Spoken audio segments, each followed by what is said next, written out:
Hello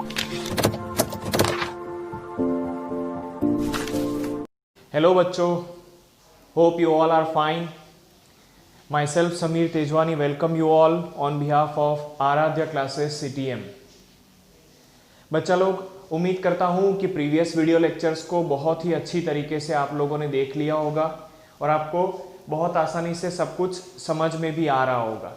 ठीक है, हम लोग जहाँ पर स्टॉप किया था वहाँ से कंटिन्यू करते हैं. दैट इज़ आपके मटेरियल के अंदर question number just a second 23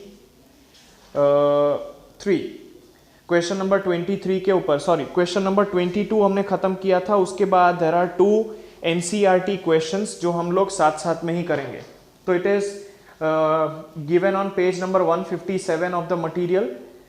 page number 157 question number 3. The elements Z is equal to 117 and 120 are not discovered. Okay, in which family or group would you place these elements and also give electronic configuration of this? तो देखो, question number 22 का part 3 है. ये question number 22 का part 3 है. तो there are 2 elements, namely Z is equal to 117 and another element is Z is equal to 120. They are not discovered.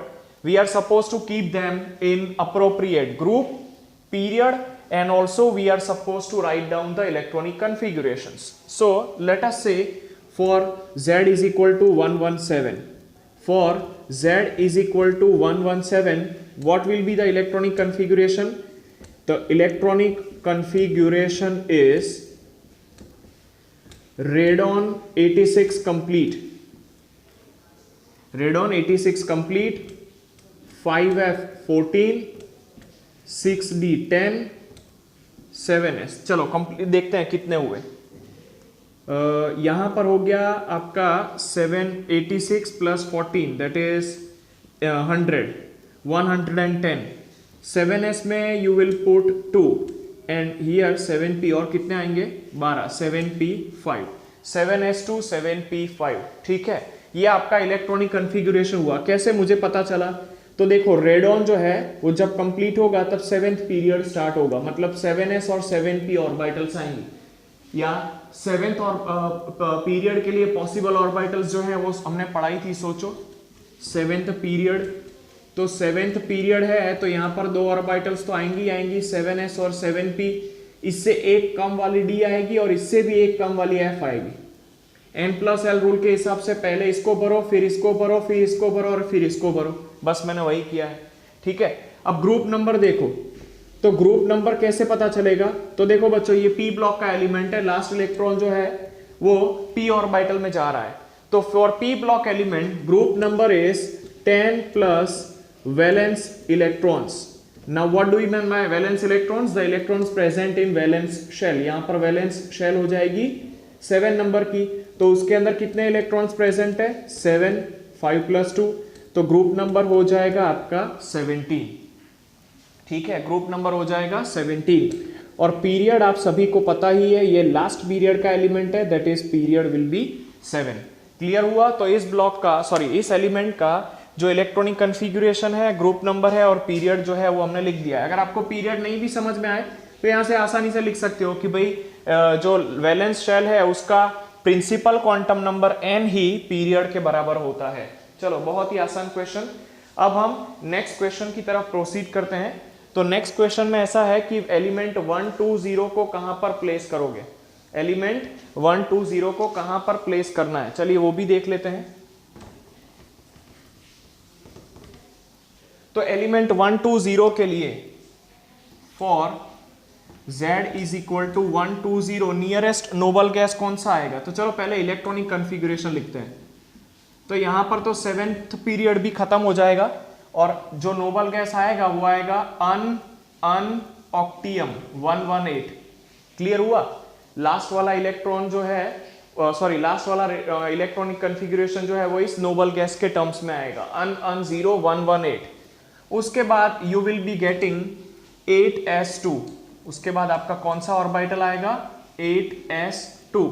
तो इसका मतलब ये हुआ कि यहां पर आपका पीरियड कौन सा हो गया, तो पीरियड हो गया आपका 8th नंबर का। और ग्रुप कौन सा हो गया, तो ग्रुप जो है वो 2 हो गया। इसको हम अल्कलाइन अर्थ मेटल्स बोलते हैं। वहां पर आपको अल्कली मेटल्स दिया है, यहां पर करेक्शन कर दो, अल्कलाइन अर्थ मेटल्स, ठीक है। ग्रुप नंबर 2 जो है they are alkaline earth metals, उसको करेक्ट कर दो, ग्रुप नंबर 1 की जगह पे अल्कली मेटल्स लिखा जाता है। चलो, तो ये हो गया आपका क्वेश्चन नंबर 22 का पार्ट 3। अब हम क्वेश्चन नंबर 22 का पार्ट 4 समझने का ट्राई करते हैं।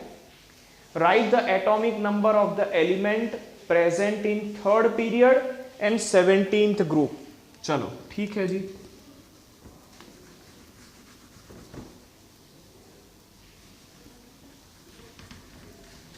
हमें यहां पर इलेक्ट्रॉनिक कॉन्फ़िगरेशन लिखना है, हमें यहां पर इलेक्ट्रॉनिक कॉन्फ़िगरेशन लिखना है ऐसे एलिमेंट का जो 3rd पीरियड में है, जो 3rd पीरियड में है और 7th ग्रुप के अंदर है, ठीक है जी। अभी हम यहां पर 8th ग्रुप के एलिमेंट्स को लिखते हैं, ठीक है, तो आपको ये समझने में आसानी होगी। 8th ग्रुप का पहला एलिमेंट है हीलियम, दूसरा है नियोन, ठीक है, और तीसरा है आर्गोन। यहां पर 8th ग्रुप का एलिमेंट आपका आएगा हीलियम, नियोन और आर्गोन।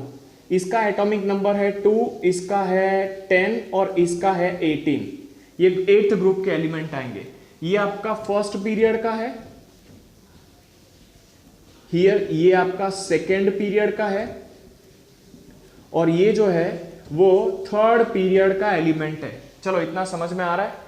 तो 3rd पीरियड का जो लास्ट एलिमेंट है वो है आर्गन 18, तो उसके बाद वाला एलिमेंट कौन सा होगा, Z = 17 और वो है क्लोरीन। समझ में आया? देखो मैंने इनडायरेक्ट मेथड से इसको निकाला है। 3rd पीरियड तो ये हो गया, ये वाला पीरियड समझ में आ रहा है, जो सोडियम से स्टार्ट होगा, आर्गन 18 पे खत्म होगा। तो इसके अंदर जो लास्ट वाला एलिमेंट है Z = 18 वो है आपका आर्गन। तो इसके जस्ट बाजू वाला एलिमेंट जो है वो 3rd पीरियड का और 7th ग्रुप का होगा कि नहीं, तो 3rd पीरियड और 7th ग्रुप का जो एलिमेंट है वो होगा क्लोरीन विद Z = 17। ये एलिमेंट होगा क्लोरीन विद Z = 17। चलो ये तो बहुत आसान क्वेश्चन था। अब नेक्स्ट क्वेश्चन की तरफ बढ़ते हैं, which is question number 23। Classify the elements in metals, non metals as well as metalloids. चलिए यहां पर आपका आ जाएगा 23, they are metals, non metals and metalloids. तो देखो पीरियोडिक टेबल के अंदर जो भी एलिमेंट्स हैं उनको हम 3 क्लासेस में रख सकते हैं। कौन कौन से 3 क्लासेस में, तो they are metals, non metals and metalloids. सबसे पहले बात कर लेते हैं मेटल्स की। मेटल्स, तो देखो मेटल्स पीरियोडिक टेबल के एक्सट्रीम लेफ्ट में बैठे हुए हैं, एक्सट्रीम लेफ्ट में बैठे हुए हैं, पहले नंबर की चीज। दूसरे नंबर की चीज, यहां पर ये रूम टेम्परेचर के ऊपर, अगर आपका रूम टेम्परेचर देखो तो रूम टेम्परेचर के ऊपर ये मेजॉरिटी सॉलिड फॉर्म में होते हैं, मेजॉरिटी। हाँ, यहां पर एक्सेप्शन है। एक्सेप्शन कौन है आप सभी को पता ही है, एक्सेप्शन जो है that is mercury. Mercury room temperature के ऊपर भी लिक्विड में है। अच्छा, एक और पॉइंट बताना चाहे तो इनके melting point and boiling point जो है वो हाई होते हैं। वो कैसे होते हैं, हाई है। अगेन एक्सेप्शन है, एक्सेप्शन जो होगा वो आपका आएगा सीजियम का, सीजियम का, ठीक है। सीजियम जो है उसका मेल्टिंग पॉइंट जो है वो लो है, बराबर। सीजियम का एक और एलिमेंट है वो है गैलियम, तो गैलियम जो है उसका मेल्टिंग और बॉइलिंग पॉइंट जो है वो काफी लो होता है। अच्छा, एक और प्रॉपर्टी की बात करें तो they are what you can say malleable and ductile. Malleable and ductile का मतलब समझ सकते हो आप। मेलिएबल मतलब आप उसको शीट में कन्वर्ट कर सकते हो, डक्टाइल मतलब आप उसको खींच सकते हो, ठीक है, खींच करके इनमें से वायर्स बना सकते हो। कुछ और प्रॉपर्टीज की अगर बात करी जाए तो यहां पर ये गुड कंडक्टर्स ऑफ इलेक्ट्रिसिटी होते हैं, good conductors of electricity and heat होते हैं, ठीक है, इलेक्ट्रिसिटी एंड हीट के अच्छे कंडक्टर्स हैं, ठीक है। मेटल्स की अगर हम बात करें तो मेटल्स जो है वो डक्टाइल है, मतलब कि आप इसमें से खींच करके वायर बना सकते हो, दे आर मेलिएबल, ठीक है, उनमें से आप शीट्स बना सकते हो, और वो गुड कंडक्टर्स ऑफ इलेक्ट्रिसिटी।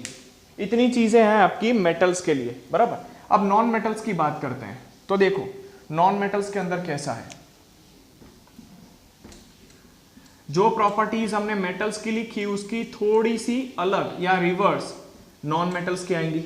अगर मेटल्स एक्सट्रीम लेफ्ट में है तो नॉन मेटल्स जो हैं वो एक्सट्रीम राइट में हो जाएंगे, एक्सट्रीम राइट के अंदर हो जाएंगे पीरियोडिक टेबल के अंदर, बराबर।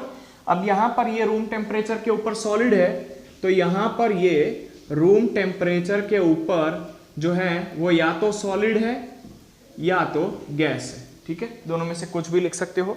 इनके मेल्टिंग और बॉइलिंग पॉइंट हाई है, तो यहां पर आप लिखो कि melting point and boiling point are low, इनके मेल्टिंग और बॉइलिंग पॉइंट लो है। यहाँ पर एक्सेप्शन है बोरोन और कार्बन, इन दोनों के बॉइलिंग और मेल्टिंग पॉइंट काफी हाई होते हैं।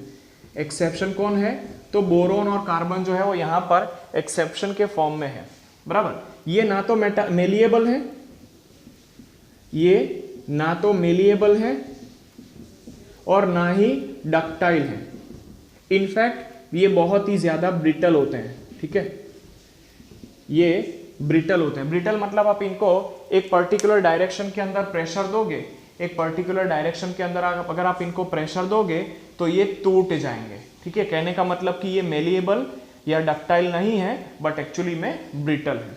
तो ये बात हो गई मेटल्स की, नॉन मेटल्स की। अब हम देखते हैं कि भाई मेटलॉइड्स के बारे में क्या दिया हुआ है।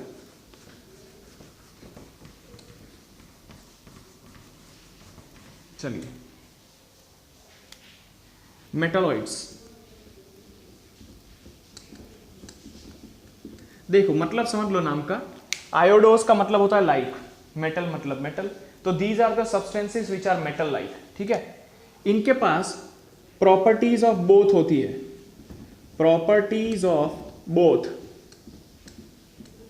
कौन कौन सी बोथ मतलब, तो वो हो जाएगी मेटल्स एंड दूसरा हो जाएगा नॉन मेटल्स। इनके पास दोनों की ही प्रॉपर्टीज है, मेटल्स और नॉन मेटल्स। इनके एग्जाम्पल क्या हो जाएंगे, तो इनके एग्जाम्पल हो सकते हैं सिलिकॉन, बराबर। इसके बाद इनका एग्जाम्पल हो सकता है एंटीमनी, ठीक है, एंटीमनी। इसके बाद इनका एग्जाम्पल हो सकता है जर्मेनियम, इसके बाद इसका एग्जाम्पल होता है टेलुरियम, बराबर। ये सबके सब जो एलिमेंट्स हैं वो they are acting as the metalloids, मतलब कि इनकी प्रॉपर्टीज मेटल्स और नॉन मेटल्स दोनों की जैसी होती है, इनके पास दोनों की जैसी प्रॉपर्टीज जो है वो देखने को मिलती है। चलिए अभी नेक्स्ट क्वेश्चन देखते हैं। द नेक्स्ट क्वेश्चन इज, उसके अंदर आपको जो क्वेश्चन नंबर 5 दिया है that you can do by yourself, बराबर, बहुत ही आसान है। उसके बाद हम देखते हैं question number 24, reactivities of physical and chemical trends in group and periods. चलिए देखते हैं।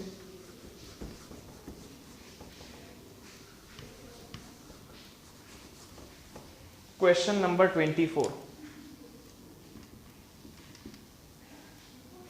question number 24 is physical and chemical trends of elements in group and period.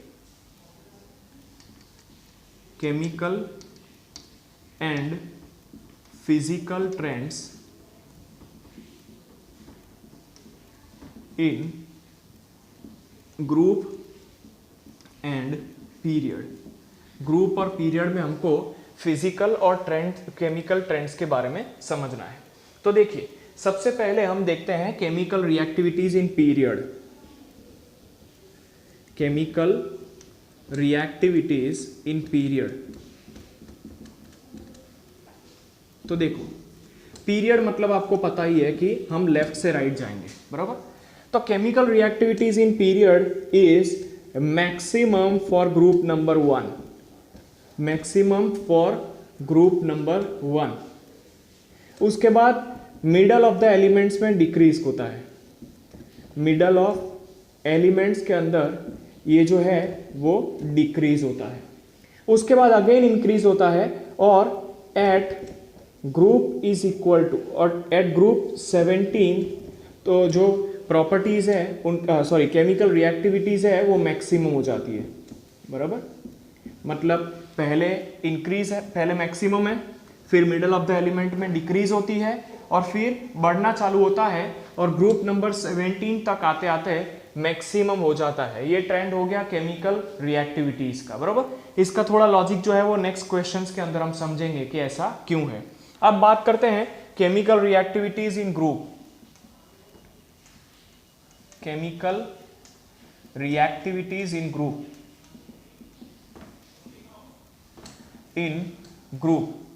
तो देखो ग्रुप के अंदर हम दो पार्ट्स कर देते हैं। अगर हम एस ब्लॉक के एलिमेंट्स की बात करें, एस ब्लॉक के एलिमेंट्स की, तो जो केमिकल रिएक्टिविटी है, chemical reactivity increases down the group. जैसे जैसे हम नीचे जाए ना, ऐसे ऐसे जो केमिकल रिएक्टिविटी है एस ब्लॉक के अंदर वो इंक्रीज होती है। अच्छा, अगर हम पी ब्लॉक की बात करें तो पी ब्लॉक के अंदर रिएक्टिविटीज डिक्रीज होती है डाउन द ग्रुप। रिएक्टिविटी जो है वो डिक्रीज होती है डाउन द ग्रुप। इसके बारे में नेक्स्ट क्वेश्चंस के अंदर हम बहुत अच्छे से डिस्कशन करने ही वाले हैं, बराबर। अभी खाली इतना समझ लो कि एस ब्लॉक के अंदर रिएक्टिविटी जो है वो डाउन द ग्रुप इंक्रीज होती है और पी ब्लॉक के अंदर रिएक्टिविटीज जो है वो डाउन द ग्रुप डिक्रीज होती है। तो बच्चा लोग ये हो गया आपका trend in groups and periods. अब नेक्स्ट क्वेश्चन के बारे में समझने का ट्राई करते हैं, विच इज क्वेश्चन नंबर 25, बराबर। उसके अंदर आपको कुछ हिंट्स दिए हैं और आपको एलिमेंट्स आइडेंटिफाई करने हैं, ठीक है। चलिए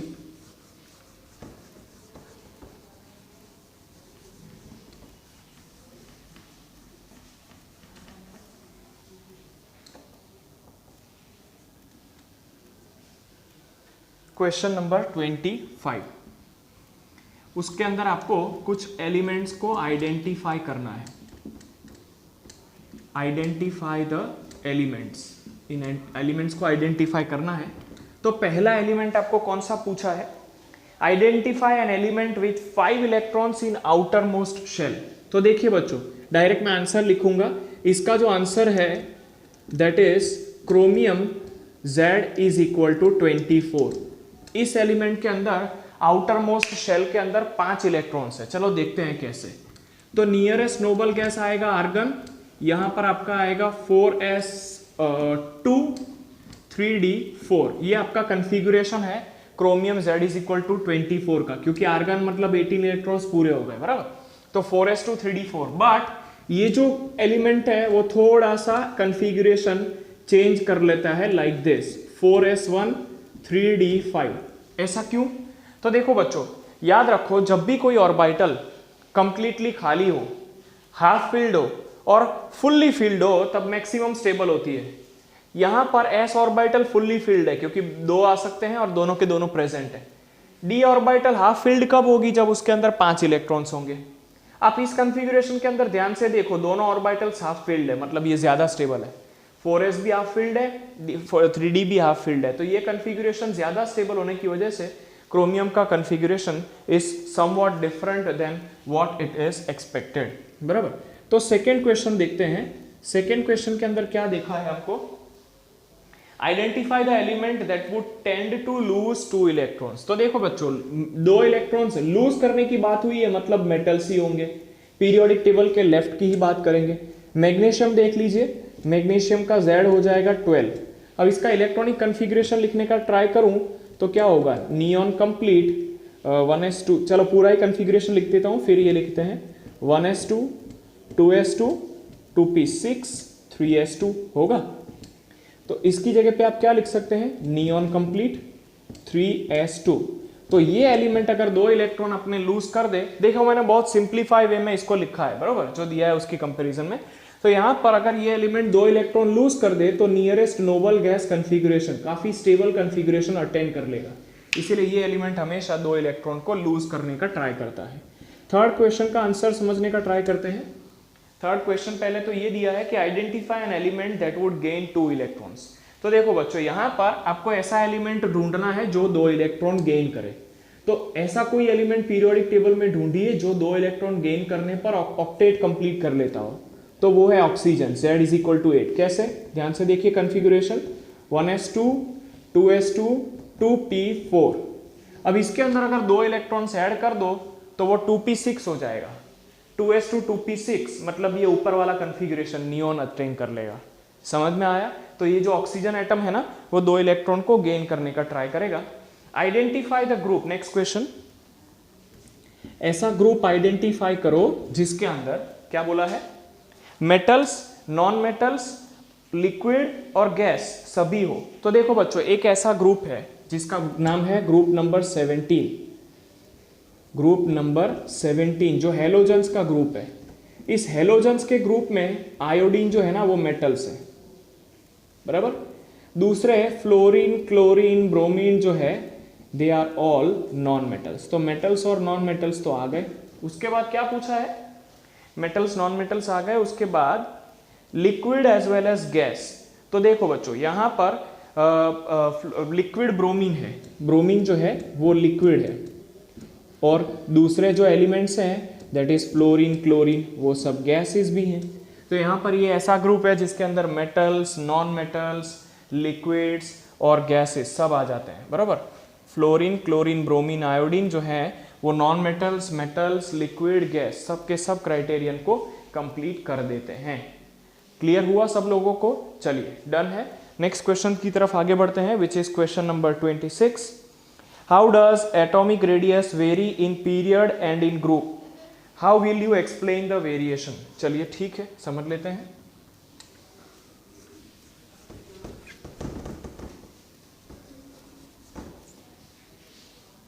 question number is 26। How does atomic radius very in group and periods? ठीक है, सबसे पहले पीरियड्स की बात कर लेते हैं। तो एटॉमिक रेडियस का कंसेप्ट आपको सबसे पहले तो क्लियर होना चाहिए। एटॉमिक रेडियस का मतलब क्या, नो डाउट इसके बारे में और क्लियर आइडिया जिसके जस्ट नेक्स्ट क्वेश्चन के बारे में आ ही जाएगा, बट अभी इतना बता देता हूं कि एटम का जो रेडियस है उसको एटॉमिक रेडियस बोलेंगे। 1 नंबर की बात। 2 नंबर की बात यह है कि पीरियड मतलब आप लेफ्ट से राइट जाएंगे, ग्रुप मतलब आप टॉप से बॉटम आएंगे। चलिए अब पीरियड के अंदर एटॉमिक रेडियस की बात करते हैं। तो जो एटॉमिक रेडियस है, तो atomic radius decreases down along the group, sorry decreases along the period. यहां पर जो एटॉमिक रेडियस है ना वो पीरियड के अंदर डिक्रीज होता है अलोंग द पीरियड। चलिए देखते हैं कैसे। तो आप अगर पीरियड में लेफ्ट से राइट जाओगे, अगर आप पीरियड में लेफ्ट से राइट जाओगे तो क्या होगा, atomic number of the element increase होगा। Atomic number of the element increase होगा। इसका मतलब ये हुआ कि नंबर ऑफ प्रोटॉन्स एटम के अंदर इंक्रीज होगा। नंबर ऑफ प्रोटॉन्स एटम के न्यूक्लियस के अंदर इंक्रीज होगा। लेकिन क्योंकि पीरियड सेम ही है, जो आउटर मोस्ट शेल है, आउटर मोस्ट शेल वो तो सेम ही रहेगी ना। जो आउटर मोस्ट शेल है वो सेम ही रहेगी। जब तक हम एक पीरियड के अंदर होते हैं तब एक ही शेल के अंदर इलेक्ट्रॉन्स ऐड होते जाते हैं। तो प्रोटॉन्स इंक्रीज हो रहे हैं लेकिन आउटर मोस्ट शेल सेम ही है। इसका मतलब क्या हुआ, तो इसका मतलब ये हुआ कि attraction of nucleus increases. Attraction of nucleus जो है वो इंक्रीज होता है। चलो ठीक है, समझते हैं इसको फिगर की मदद से। हाँ, यहां पर आपको लिथियम दिया हुआ है, ठीक है, यहां पर आपको बेरिलियम दिया हुआ है। ये है आपका लिथियम और ये है आपका बेरिलियम। लिथियम का Z is equal to 3, beryllium का Z इज इक्वल टू 4। तो यहां पर आपके पास देयर आर 3 इलेक्ट्रॉन्स, ठीक है, 3 इलेक्ट्रॉन्स एंड 3 प्रोटॉन्स। यहां पर you have got 4 electrons and 4 protons like this.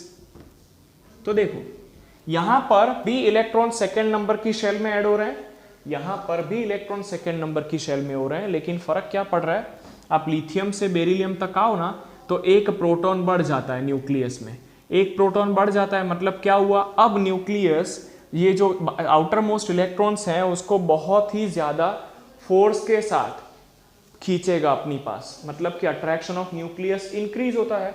अगर अट्रैक्शन ऑफ न्यूक्लियस इंक्रीज होता है तो जो एटॉमिक रेडियस है वो क्या होगा, डिक्रीज होगा। एटॉमिक रेडियस जो है वो डिक्रीज होगा। ठीक है, इतना समझ में आ गया कि पीरियड्स के अंदर एटॉमिक रेडियस डिक्रीज कैसे होता है। यहां पर आपको atomic radius versus atomic number का ग्राफ भी दिया हुआ है। यहां पर आपको atomic radius versus atomic number का ग्राफ दिया हुआ है, जो कुछ इस तरीके से, बराबर। यहाँ पर लिथियम आएगा, यहाँ पे बेरिलियम आएगा, यहाँ पे बोरोन आएगा, यहाँ पे कार्बन आएगा, यहाँ पर नाइट्रोजन आएगा, यहाँ पर ऑक्सीजन आएगा और यहाँ पर आपका फ्लोरीन आएगा, बराबर। तो एटॉमिक रेडियस जो है वो कंटिन्यूअसली आपका डिक्रीज होता है। यहाँ पर lithium, beryllium, boron, carbon, nitrogen, oxygen, fluorine. ठीक है, एटॉमिक रेडियस जो है वो कंटिन्यूअसली आपका डिक्रीज होता जाता है जैसे जैसे आप एटॉमिक नंबर बढ़ाओ। तो ये बात हो गई आपकी अलोंग द पीरियड। अब बात करते हैं डाउन द ग्रुप। ठीक है,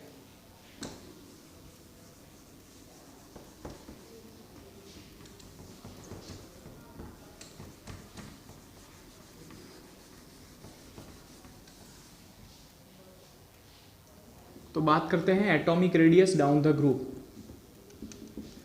atomic radius down the group,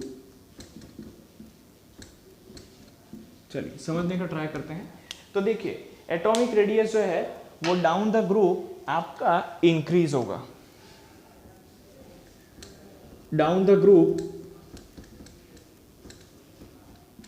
जो एटॉमिक रेडियस है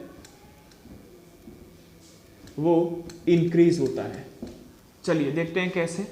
क्योंकि down the group nuclear charge increase होता है। न्यूक्लियर चार्ज जो है वो इंक्रीज होता है, but new shells are also added. New shells are also added. So अरे एक और पॉइंट रह गया, वैलेंस इलेक्ट्रॉन्स तो सेम ही रहते हैं। वैलेंस इलेक्ट्रॉन्स सेम ही रहते हैं। समझो, न्यूक्लियर चार्ज बढ़ता जाता है तो नई नई शेल बढ़ती जाती है, मतलब कि वैलेंस और उसके valence electron down the group तो सेम ही रहते हैं। कहने का मतलब जो इलेक्ट्रॉन है, इलेक्ट्रॉनिक रिपल्शन इंक्रीजेस। अगर नहीं समझ में आया हो तो अभी एक एग्जांपल लेते हैं। इलेक्ट्रॉनिक रिपल्शन जो है वो आपका इंक्रीज होता है। एक एग्जांपल ले लेते हैं तो क्लियर आइडिया आ जाएगा आपको, बराबर। लिथियम का और सोडियम का एग्जांपल लेते हैं। देखिए यहां पर लिथियम के अंदर what you have said is, तो लिथियम के अंदर आपका Z जो है दैट इज इक्वल टू 3, मतलब कि you have got 3 electrons and 3 protons. ये बात हो गई लिथियम की। अब अगर हम सोडियम की बात करें तो सोडियम के अंदर there is atomic number of 11। ठीक है, in case of sodium the atomic number Z is equal to 11। इसको थोड़ा सा स्मॉल कर देते हैं तो कंफ्यूजन नहीं होगा आपको, बराबर। और यहाँ पर आपका फर्स्ट नंबर का शेल है। अब सोडियम के अंदर क्या होगा, यू हैव गॉट 3 शेल्स। यहाँ पर आपके पास 11 प्रोटॉन्स है और 11 इलेक्ट्रॉन्स है। अब समझना बच्चों क्या हो रहा है, यहाँ पर आपके पास 1, 2 और 3 इलेक्ट्रॉन्स है। यहाँ पर 1, 2, 3, 4, 5, 6, 1, 2, 3, 4, 5, 6, 7, 8। तो 8 + 2 10 इलेक्ट्रॉन्स ऐसे हो गए और यहाँ पर आपका 1 इलेक्ट्रॉन है। तो देखिए इसके अंदर भी वैलेंस शेल के अंदर 1 इलेक्ट्रॉन है और यहाँ पर भी आपके पास वैलेंस शेल के अंदर 1 इलेक्ट्रॉन है। देखिए दोनों के ही अंदर वैलेंस शेल के अंदर तो 1 ही इलेक्ट्रॉन है, लेकिन डिफरेंस क्या है, तो डिफरेंस ये है कि यहाँ पर जो लास्ट इलेक्ट्रॉन है वो 2nd नंबर की शेल में ऐड हो रहा है, यहाँ पर लास्ट इलेक्ट्रॉन 3rd नंबर की शेल में ऐड हो रहा है। तो हो क्या रहा है, न्यूक्लियस का इलेक्ट्रॉन के लिए अट्रैक्शन कम हो रहा है। ठीक है, अट्रैक्शन ऑफ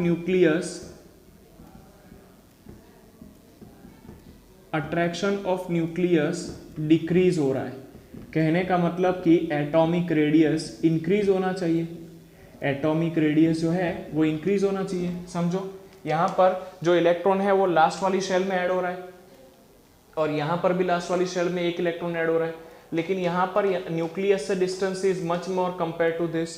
इसका मतलब कि ये न्यूक्लियस इस इलेक्ट्रॉन के ऊपर ज़्यादा अट्रैक्शन नहीं लगा पाएगा, एटॉमिक रेडियस बड़ा होगा, यहाँ पर atomic radius will be small. ठीक है, अगर आपको इसी चीज़ को ग्राफिकली समझना हो तो ग्राफिकली हम ऐसा बोल सकते हैं कि यहाँ पर ड्रॉ कर देता हूँ, यहाँ पर आपका ना आएगा एलिमेंट्स, सॉरी यहाँ पर आपका आएगा एटॉमिक रेडियस और यहाँ पर आपके आएंगे एलिमेंट्स।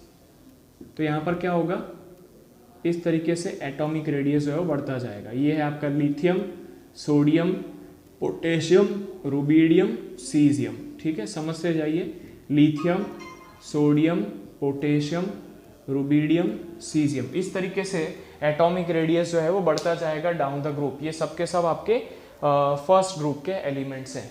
क्लियर हुआ एकदम पक्का वाला? चलो डन है। अब नेक्स्ट क्वेश्चन की तरफ आगे बढ़ते हैं। द नेक्स्ट क्वेश्चन इज, देखिए मैंने बहुत सिंप्लीफाई कर दिया है क्वेश्चन नंबर 26 आपको, बराबर।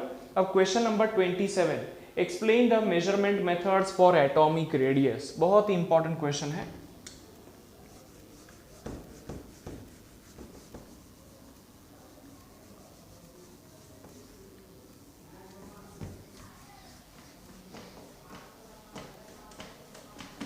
अब हमारा क्वेश्चन जो आ रहा है that is measurement methods for atomic radius. Question number 27 it is, measurement method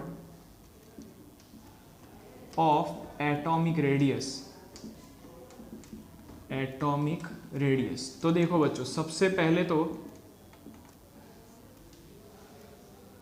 मैं जो स्टेटमेंट लिख रहा हूं उसको ध्यान से समझना। नो परफेक्ट मेथड या no exact method for measurement of atomic radius. Atomic radius को मेजर करने का कोई भी परफेक्ट या एग्जैक्ट मेथड नहीं है।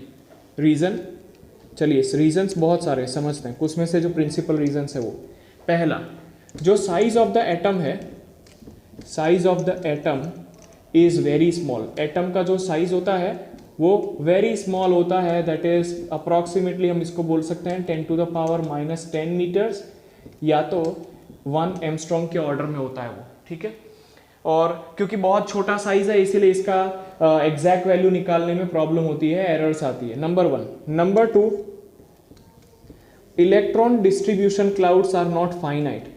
Electron distribution clouds are not uniform. Clouds are not uniform. अब समझो ये क्या होता है।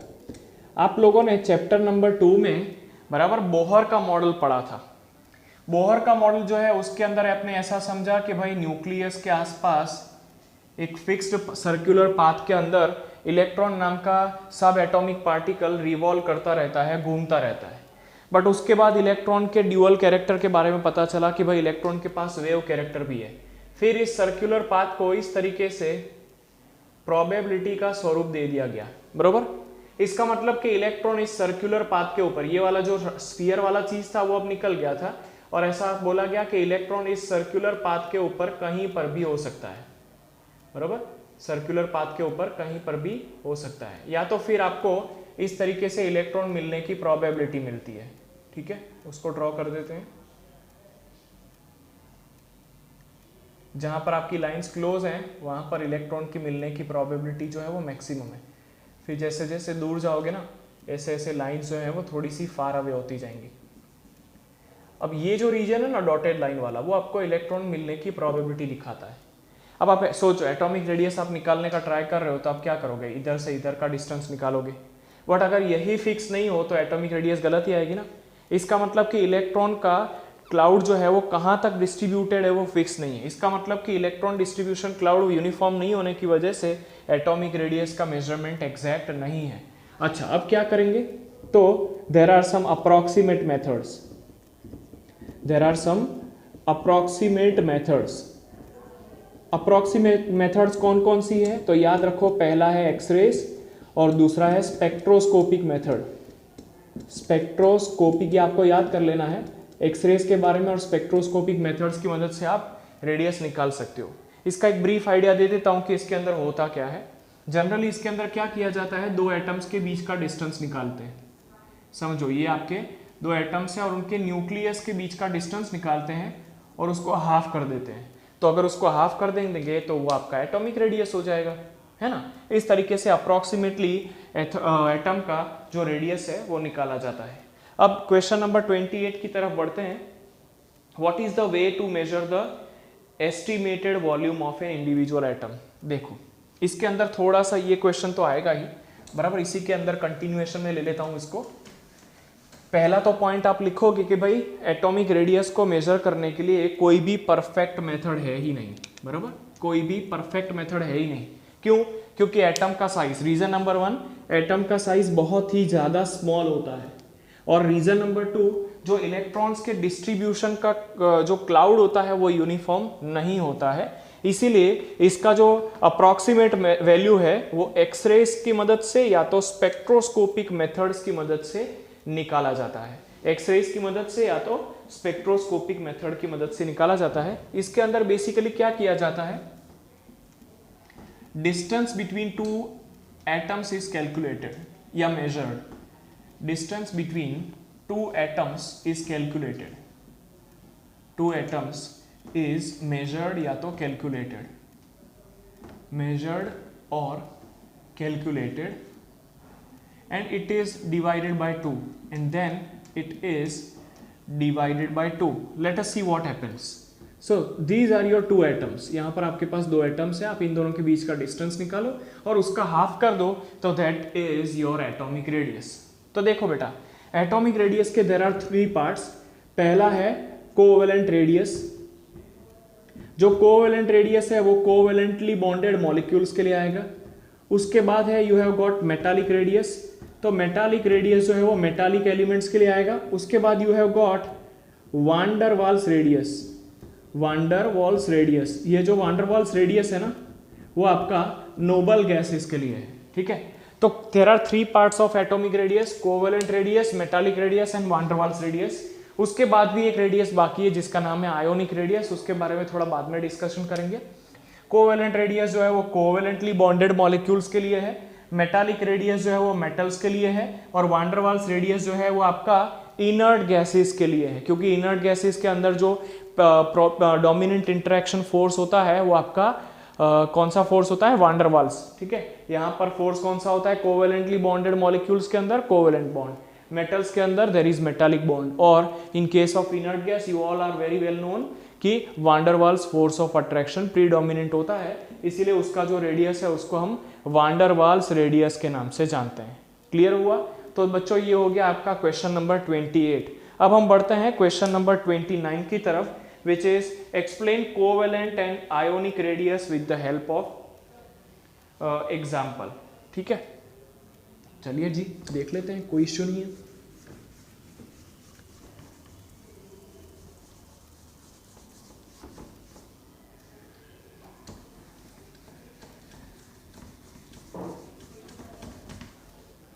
देखिए question number 29, covalent and ionic radius. अब इसके अंदर मैं एक और चीज ऐड कर देता हूं विच इज मेटालिक रेडियस, उसको भी साथ साथ में डिस्कस कर ही लेते हैं। मेटालिक रेडियस, तो समझो कोवेलेंट रेडियस किसको बोला जाता है। सबसे पहले देख लेते हैं covalent radius.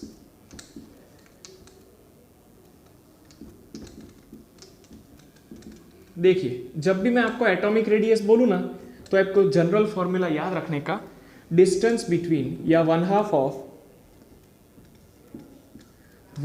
Of distance between two atoms, distance between two atoms, ये आपको एक जनरल फॉर्मूला याद रख लेने का एटॉमिक रेडियस के लिए। One half of distance between two atoms. अब यहां पर एटम्स कौन से फोर्स से जुड़े हुए हैं, कौन से बॉन्ड से जुड़े हुए हैं, कोवेलेंट बॉन्ड। तो यहां पर इसको थोड़ा सा और डेलिब्रेट कर लेंगे। One half of the distance between two atoms which are bonded bye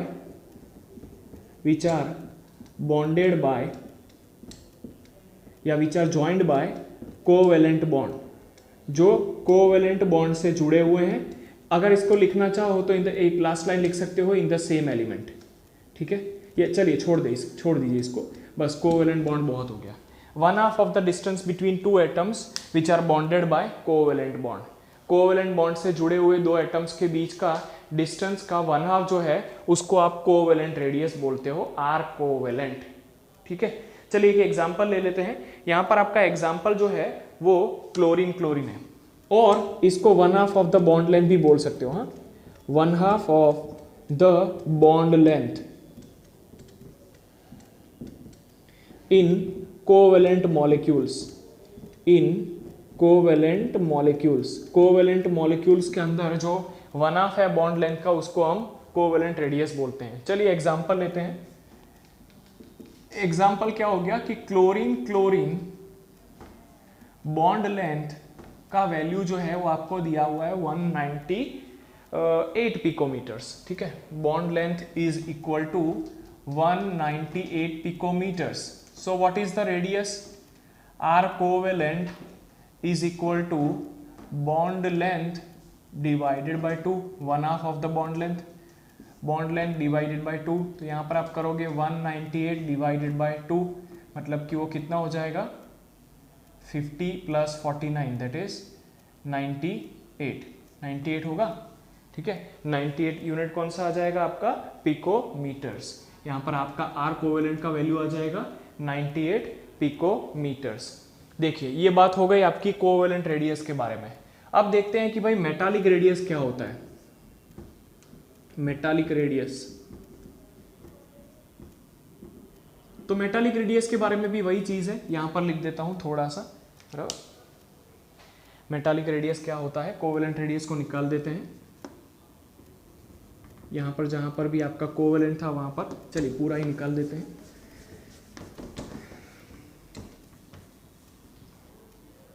दूसरा आपका हो जाएगा मेटालिक रेडियस। तो जनरल फॉर्मूला याद करो। In case of metallic radius हम क्या बोल सकते हैं? One half of distance between two atoms, one half of distance between two atoms. अब यहां पर क्योंकि मेटालिक बॉन्ड है, we can write between two atoms linked by metallic bond. जो मेटालिक बॉन्ड से जुड़े हुए हैं उनके बीच का जो डिस्टेंस है उसका half is your metallic radius. उसको हम क्या बोल देते हैं? Metallic radius. फॉर एग्जांपल जो कॉपर एटम्स हैं उसका टू एडजेसेंट कॉपर एटम्स का डिस्टेंस होता है 256 पिकोमीटर्स। यहां पर जो एग्जांपल है उसके लिए ऐसा लिखा है कि distance between two copper atoms या एडजेसेंट कॉपर एटम्स। यहाँ पर एडजेसेंट वर्ड बहुत ज़्यादा ज़रूरी है। Distance between two adjacent copper atoms is equal to 256 picometres. तो रेडियस क्या हो जाएगा? तो आर मेटालिक हो जाएगा इसका half, R metallic is equal to 256 divided by 2। Answer क्या होना चाहिए? 156 का हाफ कितना हो जाएगा? 23, 123 पिकोमीटर्स। मेटालिक कॉपर का जो रेडियस आएगा दैट इज योर 123 पिकोमीटर्स। अब हमारा कोवेलेंट रेडियस हो गया, आयोनिक मेटालिक रेडियस हो गया। अब हम बात करते हैं आयोनिक रेडियस के बारे में। ठीक है, चलिए देखते हैं आयोनिक रेडियस क्या होता है।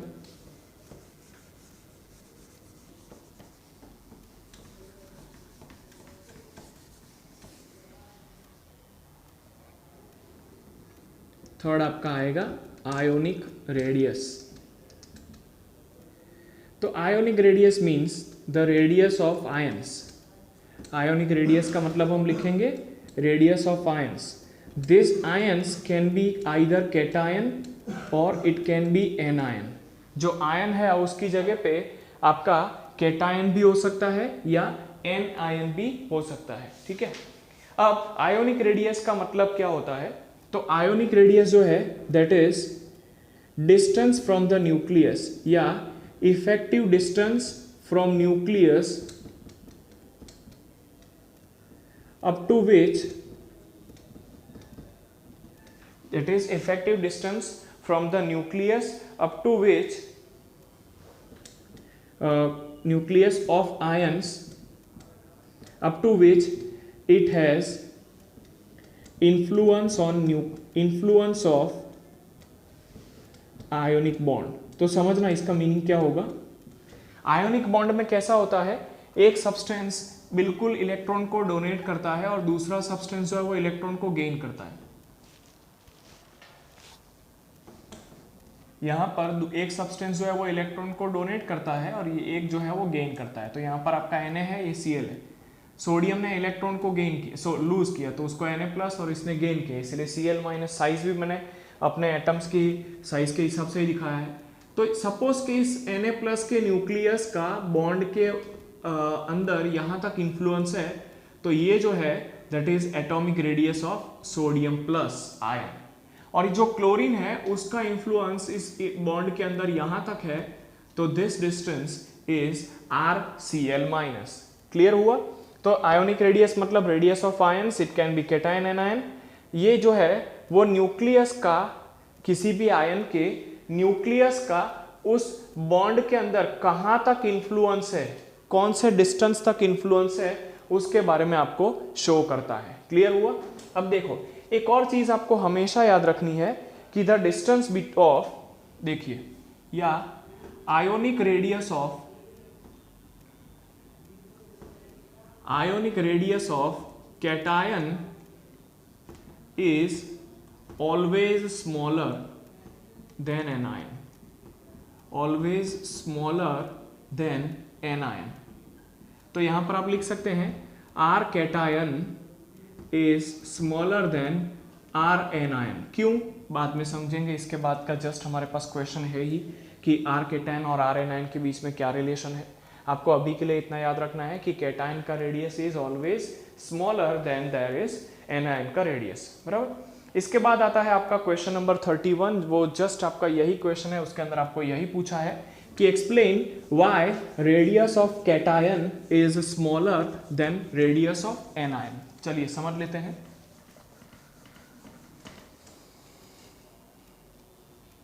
Question number 31, explain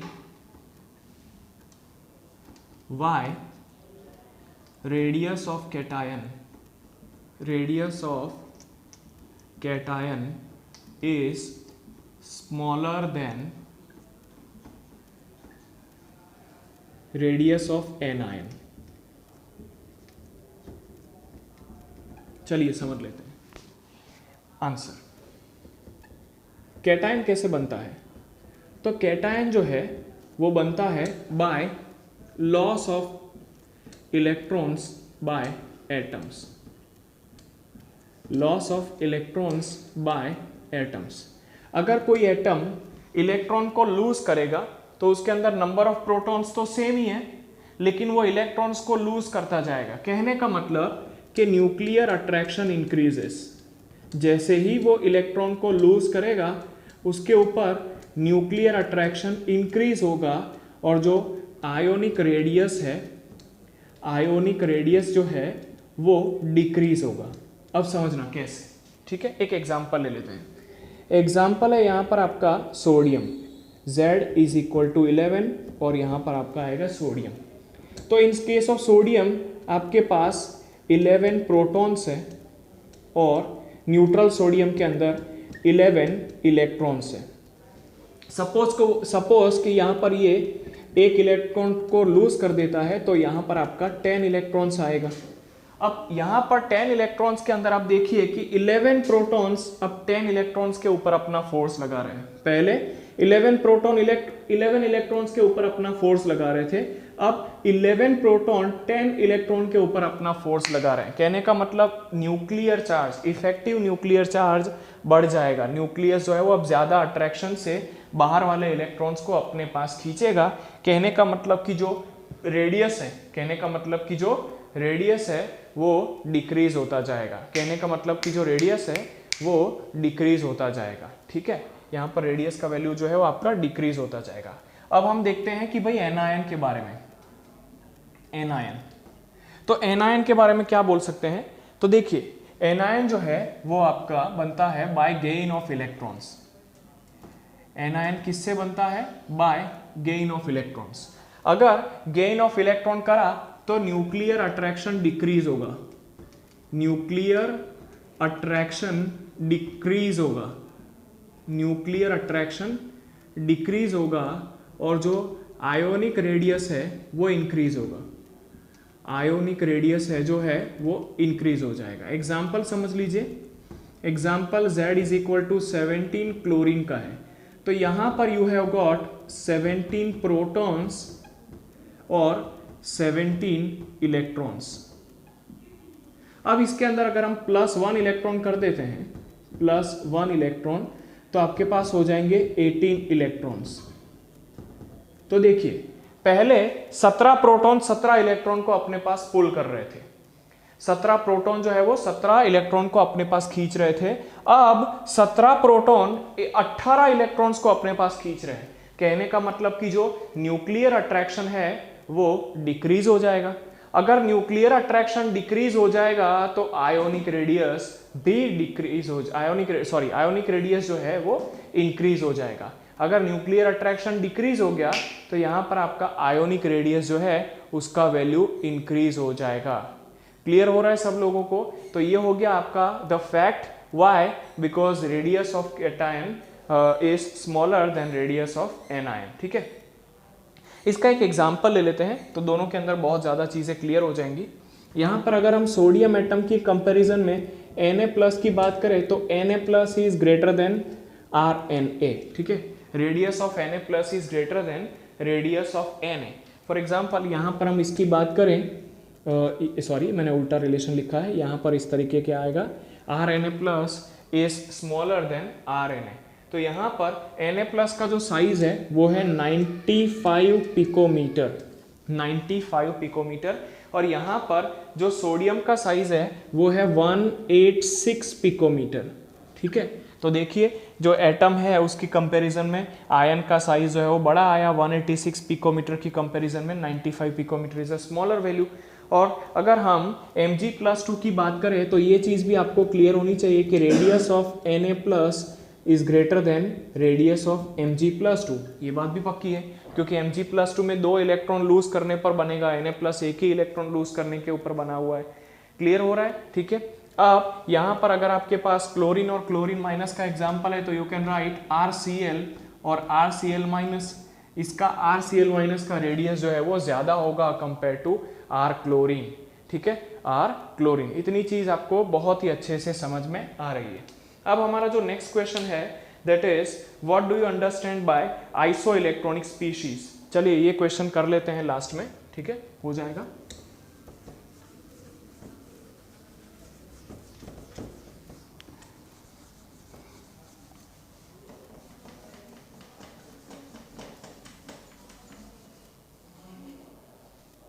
Question number 32. Question number 32. What do we mean by isoelectronic species? What do we mean by isoelectronic species along with their examples? हमको isoelectronic species का एग्जाम्पल भी बताना है, बराबर। तो देखिए द स्पीशीज, अब स्पीशीज का मतलब होता है आपका एटम्स, आयंस या तो मॉलिक्यूल्स कंटेनिंग या having same number of electrons, having same number of electrons is known as what you can say isoelectronic species.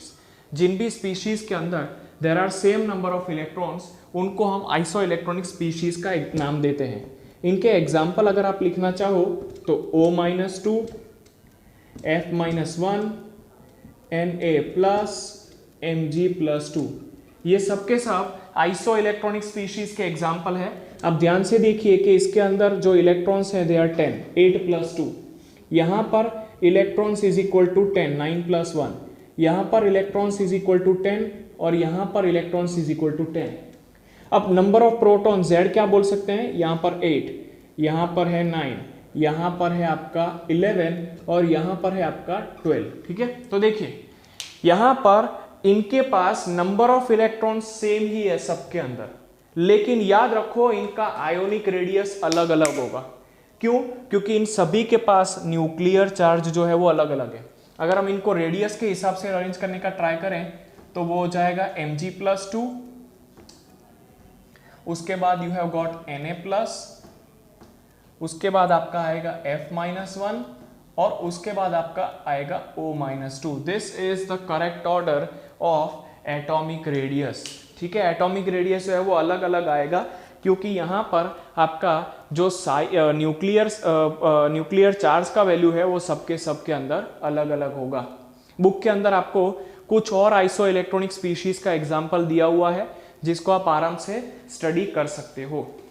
बच्चों क्वेश्चन नंबर 23 में आपको खुद से करने के लिए दे रहा हूं, वो आपका सेल्फ असाइनमेंट के लिए है, काफी इजी है, आपको आ जाएगा। बराबर, यहां पर लेक्चर को एंड अप कर रहा हूं, बाकी के कंटेंट को हम नेक्स्ट लेक्चर के अंदर डिलीवर करने का ट्राई करेंगे। तब तक के लिए अगर आपको इस कंटेंट के बारे में सब कुछ क्लियरेंस हुआ हो, सब कुछ आपको समझ में आया हो, तो प्लीज आराध्य क्लासेस के चैनल को लाइक, सब्सक्राइब और प्लीज प्लीज प्लीज कमेंट जरूर कीजिएगा। कमेंट करते हो तो हमें ट्रूली मोटिवेशन मिलता है और भी अच्छा कंटेंट डिलीवर करने के लिए। तब तक के लिए thank you very much, all the best, bye bye, see you soon.